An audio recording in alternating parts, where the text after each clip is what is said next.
हमारा चैनल। कैसे हैं आप सब? आई होप आप सब ठीक होंगे। मैं भी एकदम बढ़िया हूँ। तो welcome back to another video. मैंने कल वाली क्लास में आपको लास्ट में बोला था कि अब हम राठौर वंश पढ़ेंगे। नहीं, अभी हम वापिस से गुहिल वंश पढ़ेंगे। हमने गुहिल वंश की मेवाड़ शाखा खत्म कर ली। कौन सी शाखा खत्म करी? मेवाड़ शाखा। मेवाड़ शाखा सबसे बड़ी शाखा थी, पर उसके अलावा भी शाखाएं हैं। जैसे हमने पहले पढ़ा था, जब तक बप्पा रावल से रतन सिंह तक कौन से वंश के थे? गुहिल वंश के। उसके बाद में सिसोदी आ गए, पर थे तो मेवाड़ में, सॉरी हाँ मेवाड़ में। उसके साथ साथ जैसे ही अब एक भाई को मेवाड़ मिल गया तो दूसरे भाई को भी तो कुछ ना कुछ मिला होगा। ऐसे करके अलग अलग शाखाएं बंटने लगी। तो आज हम उस गुहिल वंश की कौन सी शाखा पढ़ेंगे? आज हम पढ़ेंगे डूंगरपुर, हिस्ट्री ऑफ डूंगरपुर, यानी डूंगरपुर का इतिहास।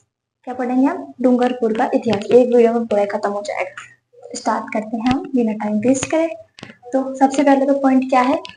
डूंगरपुर में किस राजा का यानी किस शाखा का राज था? तो कौन सी डायनेस्टी थी डूंगरपुर में? गुहिल डायनेस्टी थी। कौन सी थी? गुहिल डायनेस्टी। अब देखते हैं, अब इसमें सबसे पहला राजा कौन सा था जिसने इसकी स्थापना की? तो फर्स्ट कौन था?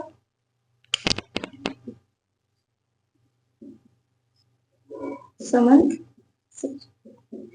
कौन था? समंत सिंह। अब हम इसके पॉइंट देखते हैं एक एक करके। सबसे पहले तो ये कौन था? गुही किंग ऑफ मेवाड़। ये कौन थे? Guhil king of Mewar. कहाँ के थे? गुहिल किंग थे ये। अब सही, इन्होंने कीर्तिपाल सोमरा जो जालोर के थे उनको हराकर कैप्चर किया था वागड़ को। पहले डूंगरपुर, बांसवाला, प्रतापगढ़ तीनों एक ही हुआ करते थे। क्या हुआ करते? तीनों एक ही हुआ करते थे। क्या? डूंगरपुर और बांसवाड़ा। उसको समेत क्या बोला करते थे? वागड़। तो जब स्टार्टिंग में इसकी स्थापना हुई थी तो ये हिस्ट्री ऑफ डूंगरपुर नहीं था, ये था हिस्ट्री ऑफ वागड़। मतलब वागड़ की हिस्ट्री पढ़ रहे हैं हम। अब हम इसके बाद में जो उदय सिंह राजा पढ़ेंगे उसमें देखेंगे डूंगरपुर अलग हो जाएगा, बांसवाड़ा अलग हो जाएगा। तो उससे पहले क्या था? पूरा समय था तो क्या था? वो वागड़ था। तो इन्होंने 1179 एडी में, कितना? 1179 एडी में कीर्तिपाल सोमरा, कीर्तिपाल सोमरा कहाँ के थे? ये जालोर के थे। जालोर के थे। इसको इनको डिफीट किया था, डिफीटेड हिम एंड कैप्चर्ड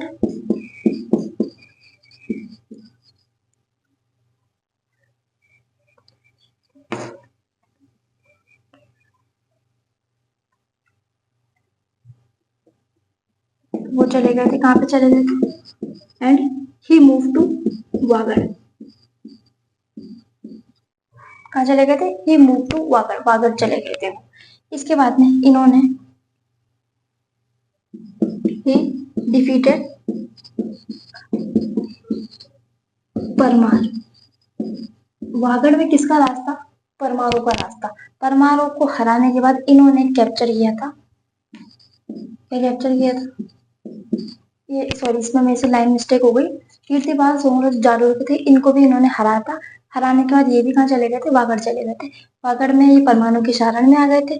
शरण में आने के बाद इनकी और फिर वापिस एक युद्ध होता है जिसमें समर सिंह जीत जाते हैं और परमाणु को हरा देते हैं और कैप्चर कर लेते हैं वागड़ को।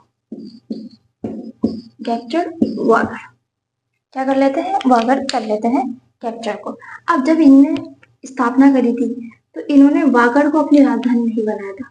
इनकी राजधानी कौन सी थी? कैपिटल कौन सी थी? बड़ौदा। बड़ौदा क्या? डूंगरपुर। बड़ौदा कहाँ पे है? डूंगरपुर में है। तो अपनी राजधानी इन्होंने कहाँ बनाई थी? बड़ौदा में बनाई थी। कहाँ बनवाई थी? बड़ौदा में बनाई थी। अब ये जब हम चौहान वंश पढ़ेंगे उसमें हम पृथ्वीराज पढ़ेंगे। पृथ्वीराज चौहान की 2 युद्ध हुए थे मोहम्मद गौरी से। First battle of terrain, second battle of terrain. तो इन ये he died while fighting, he died while fighting of second battle of terrain.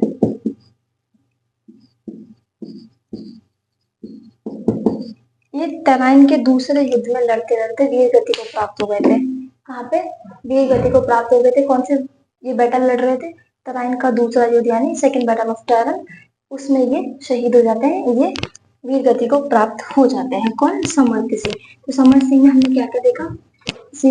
हमने 2 पॉइंट देखे थे। एक तो ये गुहिल किंग थे, कहाँ के? मेवाड़ के। इन्होंने कीर्तिपाल सोंगरा को हराया था। कहाँ के थे वो? जालोर के थे। फिर वो भाग के चले जाते हैं। कहाँ पे? वागड़ चले जाते हैं। फिर वागड़ में परमाणु को भी हरा देते हैं। परमाणु को हराने के बाद किस पे कैप्चर करते हैं? वागड़ को कैप्चर कर लेते हैं। वागड़ को कैप्चर करने के बाद अपनी कैपिटल कहाँ बसाते हैं? बड़ौदा। बड़ौदा कहाँ पड़ता है? डूंगरपुर में पड़ता है। इसके बाद में ये सेकंड बैटल ऑफ जब लड़ रहे थे टैरन की, तब ये वीर गति को प्राप्त हो जाते हैं। इसके बाद में अब जो इसके बाद ऐसे तो बहुत सारे राजा हैं, पर हम वही पढ़ेंगे जिनके क्वेश्चन आने की संभावना होती है। अब हम इसके बाद पढ़ेंगे, ये इसके राजा नहीं थे लेकिन हम एक बार पढ़ लेंगे। कुमार सिंह कौन थे? कुमार सिंह समर्थ सिंह के भाई थे। कौन थे? समर्थ सिंह के भाई थे, जो राजा थे। इन्होंने कीर्तिपाल को हरा के, कीर्तिपाल सोंगरा को हरा के मेवाड़ पे वापस उसको रिकैप्चर किया था। किसको? मेवाड़ को। किसको हराया था? कीर्तिपाल सोंगरा को हरा के मेवाड़ को वापस रिकैप्चर किया था। इसके बाद में हम देखेंगे, इसके बाद में आते हैं दुर्गम सिंह। कौन आएंगे? दुर्गम सिंह। दुर्गम सिंह में हमने सिर्फ एक ही, इन्होंने कैपिटल शिफ्ट करी थी अपनी। इन्होंने कैपिटल कौन सी बचाई थी? वागड़। पहले उनकी कौन सी कैपिटल थी? बड़ौदा। इन्होंने कौन सी कैपिटल बनाई? वागड़ को कैपिटल बना दिया था। किन्होंने? डूंगर सिंह ने। इसके बाद में गोपीनाथ। गोपीनाथ ने, जो गोपीनाथ सिंह जी थे, उन्होंने गोपीनाथ, इन्होंने क्या करवाया था? इन्होंने गेप सागर तालाब बनवाया था। ही बिल्ड गेप सागर पॉइंट एट, कहाँ पे बनवाया था? डूंगरपुर में। सोमनाथ मंदिर है, वहां पे बनवाया था। क्या बनवाया था? गेप सागर तालाब। इस टाइम बोला जाता है कि जब ये गोपीनाथ थे, उस टाइम अहमद शाह के अटैक भी होने लग गए थे, जैसे सोमनाथ पे हो गया था, बहुत सारे अटैक होने लग गए थे। तो इन्होंने कहाँ पे बॉन्ड बनवाया था? डूंगरपुर में बनवाया था। किस नाम से बनवाया था? गेप सागर बॉन्ड के नाम से बनवाया था। अब हम पढ़ेंगे उदय सिंह।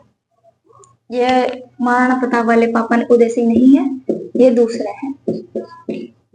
उदय सिंह, ठीक है, उदय सिंह। अब इसमें हम 2 चीज पढ़ेंगे। सबसे पहले तो इन्होंने वागड़ को डिवाइड कर दिया था। क्या? ये तो हो गया मान लो डूंगरपुर, और ये क्या हो गया? बांसवाड़ा। इनके 2 बेटे थे। क्या थे? इनके 2 बेटे थे। तो एक को तो इन्होंने दे दिया बांसवाड़ा, एक को दे दिया इन्होंने डूंगरपुर। तो डूंगरपुर किसको दिया? पृथ्वीराज को। पृथ्वीराज किसको दिया? डूंगरपुर पृथ्वीराज को दे दिया। इधर से बांसवाड़ा किसको दिया? जगमाल को। किसको दिया? बांसवाड़ा दे दिया जगमाल को, और डूंगरपुर दे दिया पृथ्वीराज को। और यहाँ से वागड़ हो गया 2 भागों में डिवाइडेड। डूंगरपुर अलग, बांसवाड़ा अलग। अब बांसवाड़ा का राजा कौन है? जगमाल। डूंगरपुर का राजा कौन है? पृथ्वीराज। इसके बाद में उदय सिंह जी की, मैंने जब हमने खानवा का युद्ध पढ़ा था, मैंने पढ़ाया था वागड़ से उदय सिंह आए थे, और वो वहीं लड़ते लड़ते वीर गति को प्राप्त हो गए थे। तो इनकी डेथ हो जाती है, death while fighting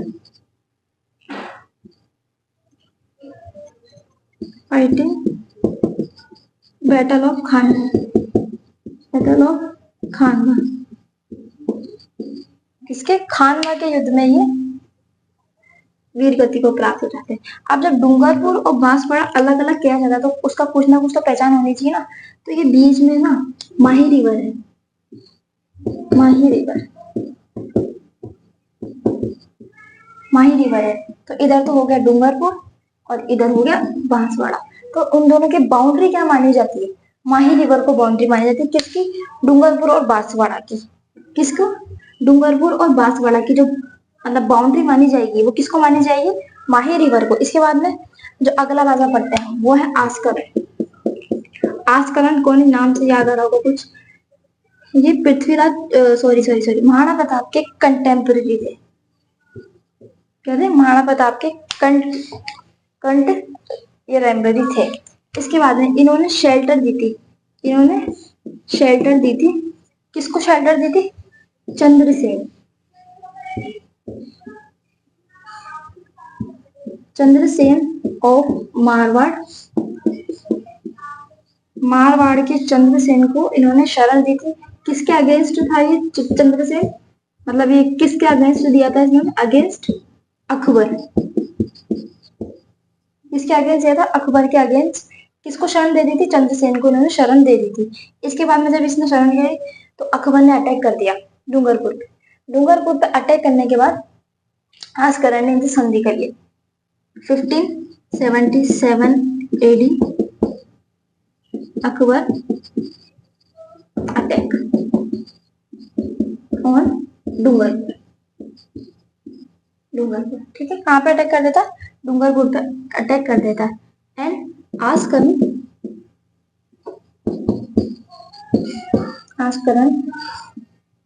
make treaty with him. Askaran इनसे संधि कर लेता है। क्या कर लेता है? संधि कर लेता है। पर बट आस्करण संधि तो कर लेता है लेकिन वो किसी भी युद्ध में मुगलों की तरफ से लड़ने नहीं जाता। क्या नहीं करने जाता? किसी भी तरीके से किसी भी युद्ध में लड़ने नहीं जाता। महाराणा प्रताप और जितने भी राजा थे इन सबका एक गुट बना हुआ था। अकबर इन पे अटैक करता, ये संधि कर लेते। अकबर हार जाता, ये वापस विद्रोह कर देते। अकबर फिर से आता, फिर संधि कर लेते। फिर आता, फिर अटैक, फिर विद्रोह कर देता। तो ये चलता रहता था जिससे अकबर भी बहुत ज्यादा परेशान हो चुका था। तो अकबर ने संधि तो कर ली थी लेकिन ये किसी भी युद्ध में उनकी तरफ से ना तो लड़ने जाते थे ना किसी तरीके की सहायता प्रदान करते थे संधि होने के बाद भी। तो किसने संधि कर ली थी? आस्करण ने संधि कर ली थी। किसमें कर ली थी? 1477 एडी में इन्होंने संधि कर ली थी अकबर के साथ। अकबर ने अटैक कर दिया था डूंगरपुर पे। इसके बाद में आस्करण ने ट्रीटी कर ली थी पर ये मुगल आर्मी ने इन्होंने कभी भी हेल्प नहीं करी, किसी की भी, किसकी हेल्प नहीं करी? मुगल आर्मी की इन्होंने कभी भी हेल्प नहीं करी। इसके बाद में हम पढ़ेंगे जसवंत सिंह सेकंड। जसवंत सिंह सेकंड कौन? जसवंत सिंह सेकंड। अब ये कौन थे? ये राजा थे भैया, हिसाब से भी बात है, राजा थे। हाँ, अब इनके टाइम पे ब्रिटिशर्स आ चुके थे हिंदुस्तान में। कौन सी आ गई थी? विदेशी आ चुके थे। विदेशी कौन थे? ब्रिटिशर्स। इन्होंने संधि कर ली 1818 में, संधि कर ली थी, ट्रीटी कर ली थी। किसके साथ ट्रीटी कर ली थी? ब्रिटिशर्स के साथ। किसके साथ ट्रीटी कर ली थी?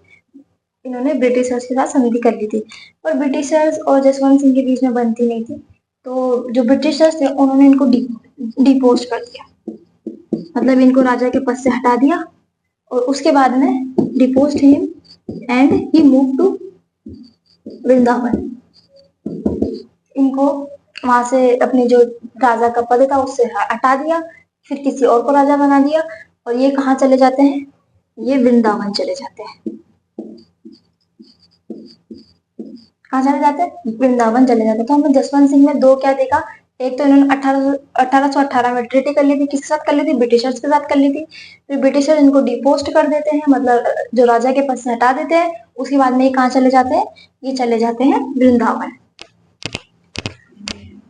अब इसके बाद में विजय सिंह, अगले राजा कौन है? विजय सिंह। अब विजय सिंह के टाइम पे क्या हुआ था? विजय सिंह ने सेटअप किया था, सेटअप एक बैंक इन्होंने सेटअप किया था, किस नाम से बनाया था? राम लक्ष्मण बैंक। राम लक्ष्मण बैंक, इन्होंने कौन सा बैंक बनवाया था? राम लक्ष्मण बैंक इन्होंने एक बनवाया था, जिसमें जो प्रजा का पैसा है वो सब डिपॉजिट करके जमा करके रखे। उस टाइम चोरी चकारी बढ़ने लग गई थी, तो इन्होंने एक सोचा कि इन्होंने हम एक बैंक सेटअप करते हैं। तो इन्होंने क्या सेटअप किया? बैंक सेटअप किया था। उसका क्या नाम रखा था? राम लक्ष्मण बैंक। इसी बाद में इन्होंने एक सागर बनवाया था, एडवर्ड सागर। एडवर्ड सागर एट डूंगरपुर। एट डूंगरपुर। कहाँ पे बनवाया था? डूंगरपुर में बनवाया था। कौन सा सागर बनवाया था? एडवर्ड सागर। फिर इन्होंने जो विधवा विवाह है, विडो रीमैरिज है, उस पे इन्होंने बहुत ज्यादा प्रमोट किया था उसको। किसको? विडो रीमैरिज को, यानी विधवा विवाह को। विडो रीमैरिज, रीमैरिज कह लो, मैरिज कह लो, रीमैरिज ही कह सकते हैं। उसको क्या किया था इन्होंने? प्रमोट किया था। क्या किया था? प्रमोट किया था। तो विजय सिंह जी ने 3 काम क्या क्या किए थे? सबसे पहले एक राम लक्ष्मण बैंक इन्होंने सेटअप करके दिया था। इसके बाद में इन्होंने एडवर्ड सागर बनवाया था। कहाँ बनवाया था? डूंगरपुर में। इसके बाद में इन्होंने सॉरी विडो रीमैरिज को प्रमोशन किया था, मतलब उसका प्रमोशन किया था, उसका समर्थन किया था कि जो विधवाओं को भी दूसरी बार अपनी जिंदगी जीने का हक है। इसके बाद में लक्ष्मण सिंह, अगले राजा कौन है? लक्ष्मण सिंह। अब ये लक्ष्मण सिंह, जब हमको इंडिपेंडेंस मिली थी तब ये डूंगरपुर के राजा थे। कौन? King of Dungarpur at the time of independence. At the time of independence. क्या? जब हमको जो ब्रिटिशर्स थे, अंग्रेज थे, वो वापस से इंडिया छोड़ के चले गए थे। कहाँ पे चले गए थे? अपने वापस ब्रिटेन चले गए थे, और हमारा जो भारत है वो स्वतंत्र हो चुका था। उस टाइम के डूंगरपुर का राजा कौन था? लक्ष्मण सिंह। इसके बाद में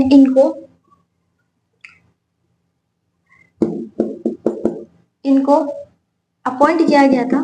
किसको? लक्ष्मण सिंह को एस जूनियर डिप्टी राज प्रमुख ऑफ राजस्थान। क्या? लक्ष्मण सिंह को क्या अपॉइंट किया गया था? एज अ जूनियर डिप्टी राज प्रमुख ऑफ राजस्थान। क्या? जूनियर डिप्टी राज प्रमुख ऑफ राजस्थान। इसके बाद में 1977 एडी में इनको ही वॉज इलेक्टेड, इनको इलेक्ट किया गया किसके तौर पे?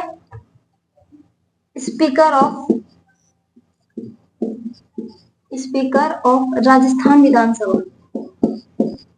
राजस्थान विधानसभा। तो लक्ष्मण सिंह को क्या क्या किया गया था? सबसे पहले तो ये, जब इनको आजादी मिली तब ये राजा थे, कहाँ के? डूंगरपुर के राजा थे। इसके बाद में इनको अपॉइंट किया गया जूनियर डिप्टी राज प्रमुख ऑफ राजस्थान। राजस्थान के जूनियर डिप्टी राज प्रमुख थे, कहाँ के? राजस्थान के। इसके बाद में इनको 1977 एडी में इनको इलेक्ट किया गया किसके लिए? स्पीकर ऑफ राजस्थान विधानसभा। जो विधानसभा है राजस्थान की, उसके स्पीकर के लिए इनको इलेक्ट किया गया था। तो बस ये हमने क्या देखा आज? डूंगरपुर का इतिहास। कल हम देखेंगे बांसवाड़ा का इतिहास, पर अभी हम सिर्फ गोहिल डायनेस्टी ही पढ़ रहे हैं। गोहिल डायनेस्टी ही रूल करेगी डूंगरपुर में भी और बांसवाड़ा में भी। तो कल हम क्या पढ़ेंगे? बांसवाड़ा पढ़ेंगे। आज क्या देखा? डूंगरपुर। तो बस अगर आपको वीडियो अच्छी लगी हो और थोड़ी सी भी यूजफुल लगी हो तो कमेंट करके जरूर बताइएगा, और चैनल को सब्सक्राइब कर दो। लोग वीडियो देख लेते हैं पर सब्सक्राइब नहीं करते हैं चैनल को। जो हमारा ग्राफ है उसमें सब्सक्राइब 20% देखते हैं और 80% लोग अनसब्सक्राइब कर देख लेते हैं पर सब्सक्राइब नहीं करते हैं चैनल को। तो प्लीज सब्सक्राइब कर दीजिए चैनल को, और बस मिलेंगे कल नेक्स्ट वीडियो में। जब तक के लिए बाय बाय।